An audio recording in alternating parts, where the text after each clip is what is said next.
खबर 24 live news. बता दें, मड़ियाओं विधानसभा विकासशील इंसान पार्टी के प्रत्याशी अशोक सिंह ने आज मड़ियाओं बाजार में खोला अपना कार्यालय। आप देख सकते हैं कैमरे के माध्यम से फीता काट कर किया प्रत्याशी अशोक सिंह ने अपने कार्यालय का उद्घाटन। बता दें, मड़ियाओं के भगत सिंह तिराहे पर अशोक सिंह ने खोला अपना कार्यालय।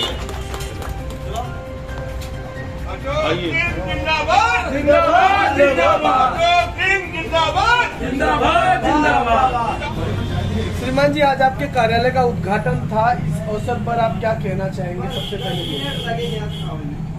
मैं सुबह 10 बजे ही निकला अपने घर से और कार्यालय पे पहुंचा तो फिर वहाँ पे जो रामपुर का मेरा कार्यालय था, मैं बता देना चाहता हूँ, फिर मैं उद्देश्य बताता हूँ। फिर वहाँ से मेरे साथ हादसा हो गया कि वहाँ के एसओ ने मुझे मेरे रामपुर के कार्यालय पर उससे उदंडसा से बात किया। फिर मैंने और मुझे अपशब्द कहे उन्हें, और फिर मैं उनके ऊपर तहरीर मतलब वहाँ पे आंदोलन किया। मड़ियाओं को सीओ गए, मैं तहरीर आपकी कापी आपको भेज दूंगा। फिर मुझे मनाए और वहाँ से फरार हो गए एसओ, और फिर मैं वहाँ से इसलिए लेट हो गया। अभी मैं इस अपने ऑफिस के उद्घाटन में पहुँचा हूँ लेट से, उसके लिए मैं क्षमा चाहता हूँ, क्योंकि वहाँ पे 2 घंटे का मेरा आंदोलन था वहाँ पे रामपुर थाना के सामने। तो मैं यहाँ से ये उद्देश्य देना चाहता हूँ इस कार्यालय से कि हम इस चुनावी रणनीति में हमें बहुत तरीके से टिकट के लिए, मैं 5वीं बार लड़ रहा हूँ, टिकट के लिए मुझे सताया गया। और मैं जब देखा कि यहाँ जाति की बात, धर्म की बात हो रही है, क्योंकि जब मैं भारतीय जनता पार्टी के पास वहाँ से गया तो वहाँ पे जो पटेल का गठबंधन है, तो आशीष पटेल ने कहा कि हम किसी ठाकुर को टिकट नहीं देंगे।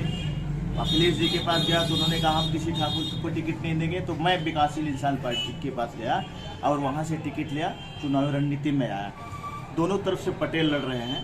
मैं यहाँ इस उद्घाटन में ये कहना चाहता हूँ कि मैं 12 कैंडिडेट में मैं ठाकुर समाज का कैंडिडेट हूँ, और मैं हमेशा किसी जाति और धर्म को लेके नहीं चला हूँ।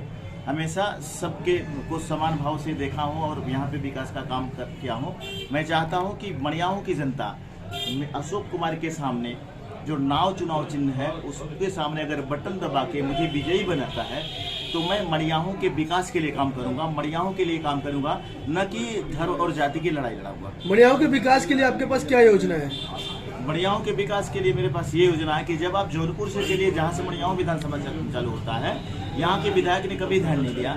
जब आप वहाँ से चलिए, अगर आपको भदोही जाना है, मिर्जापुर की तरफ आप जा रहे हैं, तो भदोही तक की दूरी आधे घंटे में तय की जाती है। लेकिन आपने देखा होगा कि रोड इतनी खराब है कि वो दूरी आदमी 4 घंटे, 5 घंटे, 6 घंटे में तय करता है। आप अगर किसी गांव में चले जाइए तो रोड की तो छोड़ दीजिए, रोड की व्यवस्था की बात तो दूर की बात है, वहाँ पे चक रोड की भी व्यवस्था नहीं। ये मैं कोरोना पीरियड में 3 महीने जो मैंने काम किया कोरोना पीरियड में गांव जाके, तो ये मैंने देखा हुआ है। तो मैं सबसे पहले इस पर प्रकाश डालूंगा। मैं गाँव में जाके देखा हूँ कि वहाँ पे कहीं ट्रांसफार्मर नहीं है, लाइट की व्यवस्था नहीं है, लोग अंधेरे में हैं।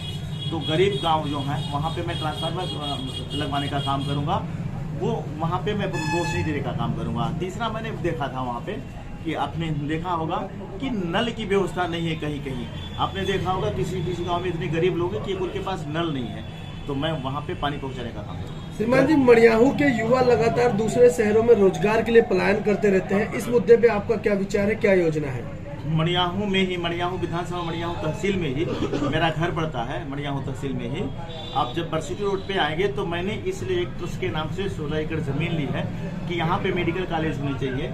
जो बच्चे दूर जाते हैं पर शिक्षा के लिए, मेडिकल कॉलेज होने चाहिए, इंजीनियरिंग कॉलेज होनी चाहिए। मैं चाहता हूँ कि मड़ियाओं के लोग विकास करने के लिए, शिक्षित होने के लिए मड़ियाओं से बाहर न जाए, उनको शिक्षा मड़ियाओं में मिले। यहाँ पे कॉलेज तो हैं, स्कूल तो हैं, लेकिन टेक्निकल कॉलेज नहीं है। जैसे मैंने कहा इंजीनियरिंग कॉलेज नहीं है, मेडिकल कॉलेज नहीं है, तो मैं वो सुविधा देना चाहता हूँ।